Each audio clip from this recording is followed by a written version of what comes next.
2019년 4월 19일 일본 도쿄의 번화가 이케부쿠로 처참하게 찌그러진 차와 도로 위 떨어진 모자 2개가 보입니다. 한눈에 보기에도 심각했던 이 교통사고는 31세 여성과 3살 배기 딸의 목숨을 앗아갔습니다. 이 사건은 많은 일본 사람들에게 큰 충격을 줬죠.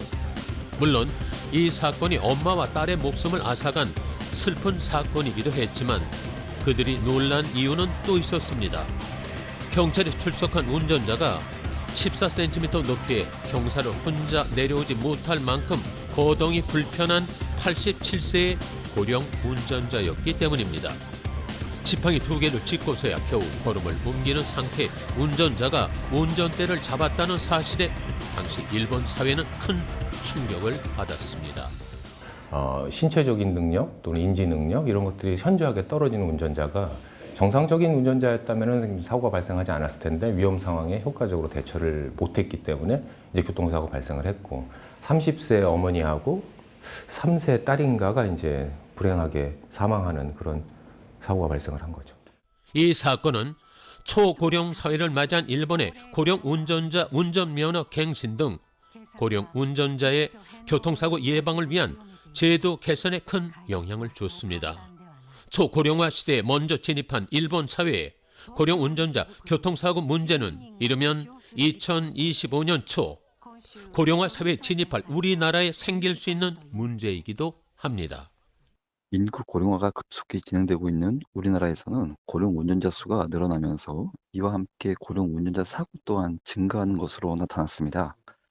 최근 5년간 고령 운전자 사고의 연평균 증가율은 11.3%로 전체 사고의 연평균 증가율 0.2%보다 훨씬 높았고 전체 사고에서 고령 운전자 사고의 점유율도 매년 증가 추세를 보이고 있는 가운데 2018년도에는 13.8%를 차지했습니다.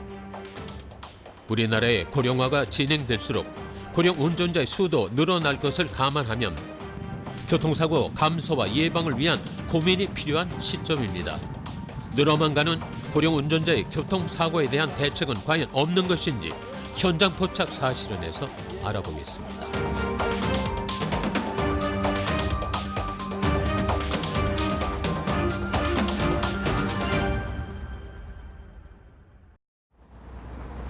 고령화가 급속히 진행되면서 고령 운전자의 교통사고가 늘고 있습니다. 앞으로 고령화가 계속되어 고령 운전자의 수가 늘어나면 그만큼 고령 운전자의 교통사고 역시 늘어날 가능성이 큰 것이죠. 고령 운전자 교통사고를 예방하기 위한 대책이 시급한 이유입니다. 그렇다면 고령 운전자 교통사고에 대한 대책을 고민하기에 앞서 먼저 고령 운전자의 교통사고 특성에 대해서 좀 더 자세히 알아보겠습니다. 2019년 2월 서울 강남구에서 일어난 96세 운전자의 교통사고, 통영 대전 고속도로에서 70대 운전자의 교통사고 유발로 인한 교통사고 사망사건, 그리고 2019년 5월 양산의 한 사찰에서는 70대 운전자가 낸 교통사고로 1명이 숨지고 12명이 다치는 큰 사건이 일어났습니다.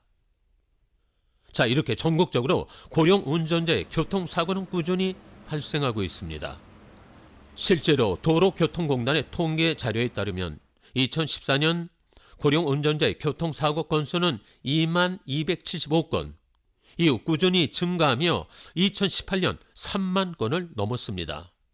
2018년 전체 교통사고 건수의 약 13.8%입니다. 또한 2018년 전체 교통사고의 사망자 수는 3,781명, 그중 고령 운전자 교통사고 사망자 수는 843명입니다. 이는 전체 교통사고 사망자 수의 약 22%를 차지할 정도로 높은 수치입니다. 고령 운전자 사고를 연간 전체 사고와 비교해 보면 사고 시 피해 심각도가 높은 것으로 나타났는데요. 2018년도 고령 운전자 사고의 치사율, 그러니까 교통사고 100건당 사망자 수는 2.8명으로 전체 사고의 치사율 1.7명보다 약 65% 높았습니다. 65세 이상 고령 운전자 중에서도 연령대가 높아질수록 사고 치사율은 더욱 상승하는 것으로 나타났습니다. 고령 운전자의 교통사고 특성에 대해 도로교통공단 빅데이터 융합처 유기열 차장은 다른 연령층에 비해 고령 운전자 교통사고의 치사율이 높다고 말합니다.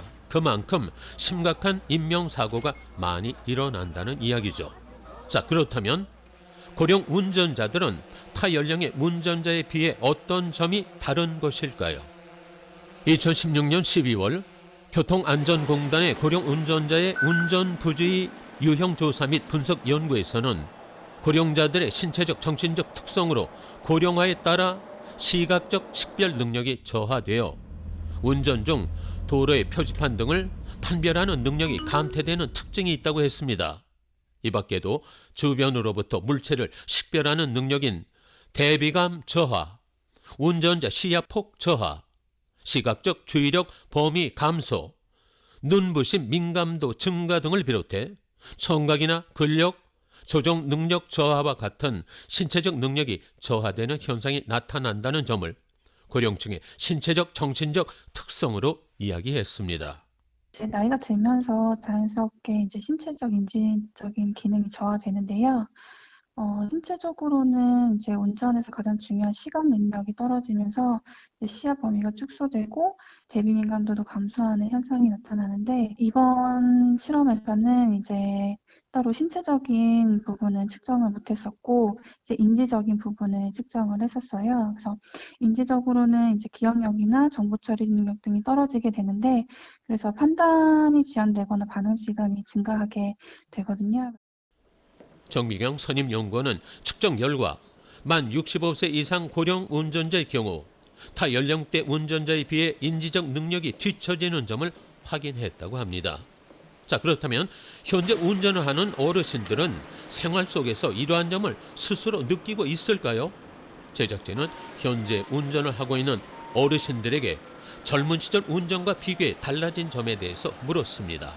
아무래도 젊은이가 어떤 과감성이 없고 조금 좀 지긋지긋하다 보면 또 사고 위험이 높죠. 사실은 가야 되나 말아야 되느냐 그 판단 능력이 느리기 때문에 아무래도 그런 경우는 있습니다. 그래서 약 20여 년간 운전을 해온 김택수 씨는 젊은 시절 운전에 비해 상황 판단이 조금 느려진 부분을 스스로 느끼고 있다고 했습니다. 물론 나이가 먹은 사람은 여러 가지 적응적인 감각이나 운동 능력이 떨어지기 때문에 위험한 건 사실인데 그렇다고 해서 젊은 사람 중에 그런 사람은 있는데 굳이 나이 먹은 사람으로 인해서 사고가 빈도가 많다 하는 거는 조금 좀 지양해야 될 문제고. 하지만 그런 변화로 인해 무조건 고령 운전자가 사고를 많이 낸다고 생각하는 것은 옳지 않은 것 같다고 말합니다. 내가 보니까 지금 90대니까 약간의 가끔 기억력이 내가 여기 뒀나 뭐 이렇게 됐지 요런 차이는 약간 있는데 그러니까 자기 체질에 따라 다 다르니까 괜찮은 사람은 100살 나도 까딱없어. 하등에 지장 없는 거야. 약 70년 동안 운전을 했다는 88세 김창순 씨 역시 나이가 들면서 일어나는 신체적 정신적 변화는 분명히 있지만 운전 능력에는 나이와 별개로 개인차가 있는 것 같다고 대답했습니다. 어르신들의 말처럼 모든 고령 운전자의 운전이 위험하다고 볼 수는 없습니다. 하지만 여러 연구 결과에서 보듯이 운전자의 나이가 많아질수록 신체 능력, 인지 능력이 저하되는 것은 사실입니다. 그렇다면 이러한 점을 감안해서 현재 정부와 지자체에서는 고령 운전자의 교통사고 예방을 위해서 어떤 정책들을 시행하고 있는지 알아보겠습니다.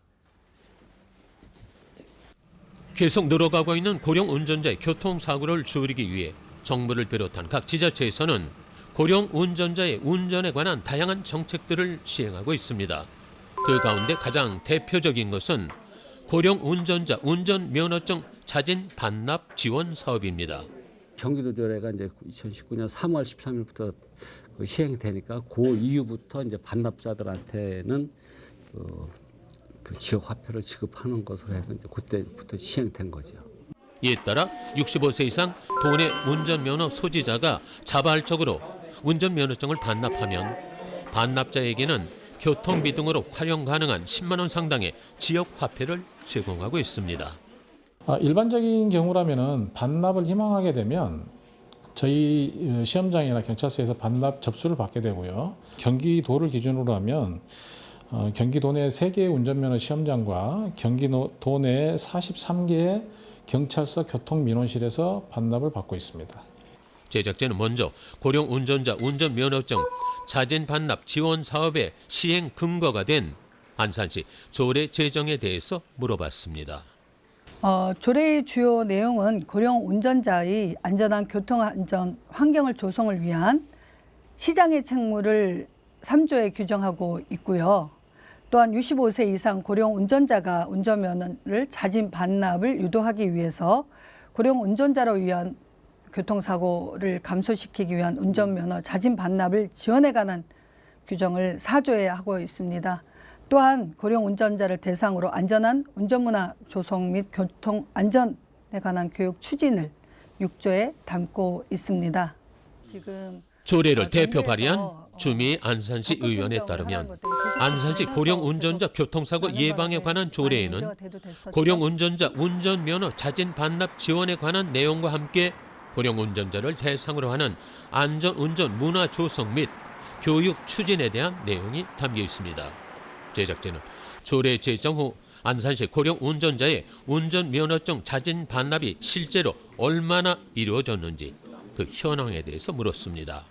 경찰청 통계에 따르면 우리 2018년도에 우리 안산시가 51명은 반납했었어요. 근데 거기에 따라 가지고 이제 2019년도에는 인센티브를 제공하니까 좀 더 늘어날 것이다라고 해서 저희는 한 500명을 추정을 했었어요. 예산 편성도 그렇게 맞춰서 했고 하다 보니까 연말 되다 보니까 545명이 반납을 했어요. 한 10배 이상 한 거죠. 현재 고령 운전자 운전면허증 자진 반납 지원 사업은 안산시뿐만 아니라 경기도의 각 지자체에서 진행되고 있습니다. 그런데 조례 시행 6개월이 넘어가면서 일각에서는 이런 운전면허 자진 반납이 고령자들의 교통사고 감소에 효과적이지 못할 것이라는 한계에 대한 목소리가 나오기도 했습니다. 자진 반납돼요? 네. 글쎄요. 내 생각에는 아직 뭐 자기가 할 수 있는 데까지 할 수 있으면 좋겠어요. 그냥. 네. 왜냐면 지금 우리 같은 경우에는 그래도 이게 용돈 벌러 다니잖아요. 지금 우리 나이에 먹고 놀면은 우리 아파. 일을 해야지. 응? 그래서 난 조금 아직 시기상조라고 생각했어. 만 65세 이상의 어르신들 중 일을 하는 어르신들에게는 현실적으로 운전면허증 반납이 어렵다는 얘기였습니다. 교통과학연구원 정미경 선임연구원도 고령 운전자의 운전면허증 자진 반납 지원 사업이 가진 한계점을 이야기했습니다. 일단은 여러 가지 이유로 매일 이제 운전을 반드시 해야 되는 분들이 있고 또 직업상 또 운전을 반드시 해야 되는 분들은 이제 현실적으로 운전을 포기하기가 굉장히 어렵잖아요. 그래서 현재 지자체를 통해 제공되고 있는 혜택이 이제 10만 원짜리 교통카드와 이제 기타 할인 혜택인데 이 정도 혜택을 누리기 위해서 이제 면허를 반납하기는 좀 어렵다고 생각이 들고 교통이 불편한 도서 지역 거주자나 병원 왕래 등의 여러 가지 이유로 운전이 꼭 필요한 경우, 일을 하는 경우 10만 원 상당의 인센티브로 운전을 포기하기에는 어렵다는 것이죠.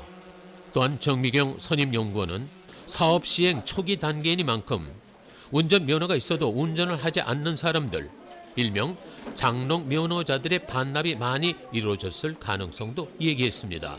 이제 지금 현재 면허증을 반납하시는 분들은 대부분 이제 장롱 면허이거나 평소에 운전을 거의 하지 않는 분들일 가능성이 크다고 이제 판단을 하고 있고, 따라서 이제 운전면허 자진 반납으로 인해서 실제로 고령 운전자 교통사고가 감소하는 그런 효과가 있는지에 대해서 의문을 제기하시는 분들도 많아요. 그래서 아직까지는 이제 직접적으로 효과가 있다기보다는 이제 운전면허를 보유하고 있지만 실제 운전을 하지 않는 분들이 이제 전체 고령 운전자에서 감소를 함으로써 적성검사 대상이 줄어든다는 그런 측면에서 간접적으로 긍정적인 영향을 줄 수 있을 것이라고 생각합니다. 그럼에도 정미경 선임연구원은 전체 고령 운전자 감소로 인한 적성검사 대상이 줄어든다는 측면에서는 운전면허증 자진 반납 지원 제도가 긍정적인 영향을 끼치는 것이라 생각한다고 했습니다. 경기도는 고령 운전자 운전면허 자진 반납 지원 제도를 실시한 이후 사업 추진 75일 만에 참여자 1만 명 목표를 달성하는 큰 성과를 거뒀습니다. 하지만 고령 운전자 운전면허증 자진 반납만으로 고령 운전자 교통사고를 감소시킬 수 있을까요? 제작진은 고령 운전자 운전면허 자진 반납 제도의 한계 보완과 더불어 고령 운전자의 교통사고를 효과적으로 줄일 수 있는 또 다른 방법들에 대해서 고민해 보기로 했습니다. 제작진은 다양한 교통 문제 해결을 위해 교통공학과 물류 시스템 등의 연구를 진행하고 있는 한양대학교를 찾아가 이미 시행 중인 고령 운전자 운전면허증 자진 반납 지원 사업의 한계를 보완할 방법에 대해서 물었습니다.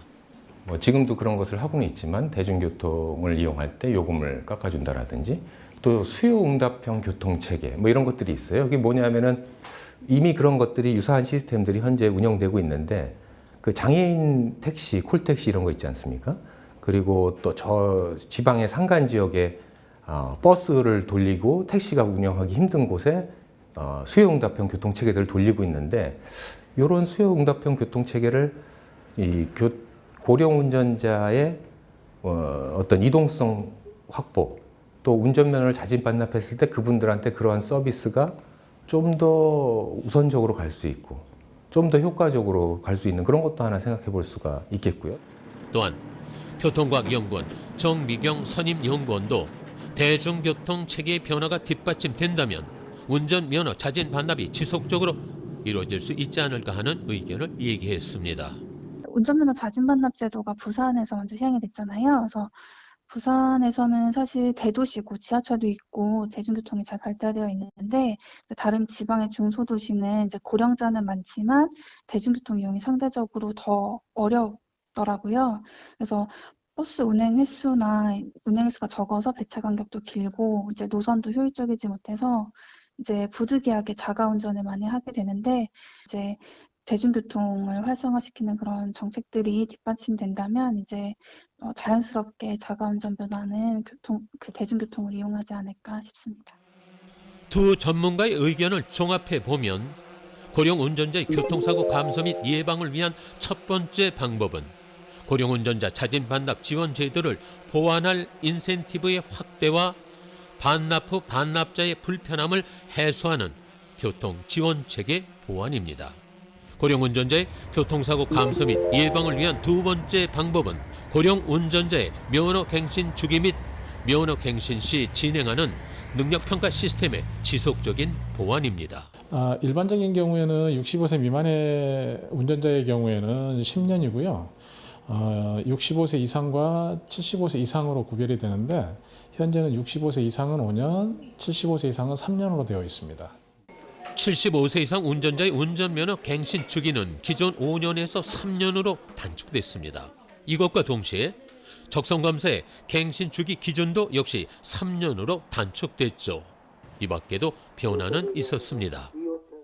일단 65세 이상 운전자들을 좀 세분해서 교통사고의 어떤 감소 효과라든지 안전운전에 대한 그런 것들을 좀 보강을 하기 위해서 특히 75세 이상인 분들은 그 노하우 안전운전이라든지 아니면 기억력과 판단 능력에 대한 인지 능력별 어떤 사고 대처 능력들 이런 판단 능력을 확인하기 위해서 일단은 교통안전 교육이라는 게 강화가 됐습니다. 그리고 그 교통안전 교육을 받고 나서 적성검사와 갱신을 진행할 수 있으십니다. 또한 도로교통공단 이계훈 부장은 고령 운전자의 면허갱신 제도에 관한 변화는 있었지만 3년이라는 적성검사 주기를 더 짧게 조정하는 것도 좋을 것 같다고 얘기합니다. 그래서 개인적으로는 적성검사 기간은 짧아져야 한다고 생각을 합니다. 왜냐하면 사람의 신체의 변동은 후천적인 어떤 장애가 발생이 될 수도 있고 이런 문제가 있을 수 있으니까 조금은 단축이 되는 게 좀 맞지 않겠나라는 게 개인 생각입니다. 또한 교통과학연구원 정미경 선임연구원과 연세대학교 작업치료학과 정민혜 교수의 운전자 연령에 따른 운전 능력 평가 분석에서도 비슷한 의견을 찾을 수 있습니다. 고령 운전자 운전 능력 평가 시스템을 통한 평가 결과 만 65세 이상의 고령 운전자 집단이 기억력, 주의력, 시각 능력 등 평가 시스템이 측정할 수 있는 대부분 기능에서 일반 운전자에 비해 뒤처지는 결과 값을 보였기 때문입니다. 이런 이야기로 미뤄볼 때 현재 고령 운전자 면허 갱신 주기를 더욱 짧게 조정하거나 만 75세 이상의 운전자에게만 적용되는 교통안전교육 이수 의무를 만 65세 운전자까지 확대하는 것도 좋은 방법입니다. 제작진이 찾은 한양대학교의 교통물리공학과에서도 고령 운전자 특성에 대해 주행 시뮬레이터의 다양한 조건 변화를 활용한 연구를 진행 중이었습니다. 반납 대상이 되는 고령 운전자분들을 데리고 실제 도로에 나가서 다양한 위험 상황을 재현을 하면서 실험을 할 수는 없잖아요. 사고가 날 수 있으니까. 그런데 이 장비를 쓰면 그런 어떤 다양한 위험 상황들 또는 꼭 우리가 체크하고 넘어가야 될 어떤 조건들, 그런 조건들과 상황들을 자유롭게 구현이 가능하거든요. 그런 조건 하에서 운전자들의 어떤 행태를, 고령 운전자들의 행태를 실질적으로 평가하고, 그리고 현실은 아니지만 현실과 가장 묘사한 어떤 환경 내에서 고령 운전자의 신체적 특성을 평가하는데 근거 자료로 활용할 수 있지 않을까라는 생각이 듭니다. 주행 시뮬레이터를 활용한 정보 수집은 고령 운전자의 운전 특성에 더 알맞은 검사 방법과 신체 특성을 파악하는 아이디어 개발의 근거가 됩니다. 고령 운전자의 교통사고 감소 및 예방을 위한 세 번째 방법은 고령 운전자의 인지 저하로 인한 교통사고를 줄여줄 차량 기술과 고령자 친화적인 교통 인프라 시스템 도입입니다. 운전 환경의 변화를 통해 고령 운전자의 저하된 운전 능력을 보완해주는 방법입니다. 그 첨단 운전 지원 시스템 이런 게 있거든요. 차 안에서 이제 예를 들어 전방에 위험 상황이 발생했을 때 운전자가 브레이크 페달을 밟기 전에 자동차가 스스로 이제 기계적으로 브레이크를 밟는다든지 하는 그런 시스템들인데, 그걸 이제 우리가 첨단 운전 지원 시스템 또는 보조 시스템, 에이다스 이렇게 부르는데, 그런 것들을 이제 차에 장착을 하면 아무래도 고령 운전자가 인지 반응의 부족으로 인해서 발생하는 사고를 예방할 수 있겠죠. 다만 오철 교수는 고령자들의 인지 능력을 보완해줄 첨단 운전 지원 시스템의 장착에 대해 고령 운전자 스스로가 시스템 장착을 진행하기엔 경제적인 부담이 클 것이라고 얘기합니다. 그러니까 고령 운전자가 만약에 그러한 첨단 운전 지원 시스템을 자기가 장착을 한다고 하면 이제 예를 들어서 정부에서 보조금 같은 것을 지원해 줄 수도 있겠죠. 또한 오철 교수는 도로 인프라 개선을 통한 고령 운전자 교통사고 감소 및 예방 방법도 제시했습니다. 고속도로 본선 진입로, 교차로의 중앙 분리대 설치 위치 등 교통사고가 발생할 가능성이 큰 교통 상층 구간의 시설을 개선해서 고령 운전자 사고 발생률을 줄이는 방법입니다. 또 인프라 관점에서도 좀 공학적인 기술적인 관점에서도 좀 봐줘야 되는데, 대체적으로 교통사고가 많이 발생하는 지역을 이렇게 보면 그 전조가 있어요. 그러니까 이제 교통사고가 날 뻔한 상황, 그걸 우리가 이제 교통상충이다 이렇게 얘기를 하는데, 그러니까 교통상충이라고 하는 것이 교통사고가 실제로 발생은 하지는 않았지만 교통사고가 날 뻔한 상황이 발생을 하는 거죠. 예를 들어서 50km, 60km로 진입한 차가 100km, 110km인 고속도로 본선으로 들어가기 위해서 가속차로 오들이 있는데, 그런 것들이 지금 고령 운전자들을 수용해낼 수 있을 만큼 충분한 길이가 확보되어 있는가, 이런 것도 이제 사실은 이슈가 될 수 있고요. 안산시 의회 주미 의원은 인터뷰 중 고령 운전자 관련 조례 제정 시 만 65세라는 연령 설정에 대한 반발을 경험한 얘기를 해주었습니다. 지금 현재 있어서의 모든 조건들이 그 노령 인구에 대해서 지원받는 것이 65세로 규정되어 있기 때문에 65세로 했지만, 이것은 꼭 65세에 국한될 것이 아니라 사람마다, 어르신들마다의 인지 능력과 사람들마다의 신체 능력과 그런 것들을 종합해서 정말 이게 연구가 돼서 어느 나이에 어느 정도 된다면 그것이 강제적인 말소가 아니라 우리 사회를 위한 본인도 또 타인에 대한 배려라고 생각하게 만드는 것도 중요하고요. 사람의 능력치는 다를 수밖에 없습니다. 고령 운전자의 운전에 대한 제도는 고령의 어르신들을 평가절하하는 제도가 아닙니다. 자연스러운 노화의 과정에 따라 운전이 정말 위험한 운전자들의 사고를 예방하는 것이죠. 고령 운전자 스스로도 이것이 나와 다른 사람들의 생명을 지킬 수 있는 배려의 한 방법이라고 생각하는 것이 중요할 것입니다. 노화에 따라 고령 운전자들의 일부 능력이 뒤처지는 것은 어쩔 수 없는 현실입니다. 하지만 그렇다고 해서 모든 고령 운전자를 도로의 잠재 위험 요인으로 생각해서는 또 안 되죠. 다만 그들의 능력을 적절하게 평가하고 그 능력을 보완하는 기술과 도로교통 인프라의 확충이 필요함은 분명합니다. 또한 고령 운전자 스스로 자신의 운전 능력에 대한 냉철한 평가와 경각심을 갖는 것이야말로 앞으로 꾸준히 고령 운전자의 교통사고를 줄일 수 있는 방법이 아닐까 생각해 봅니다.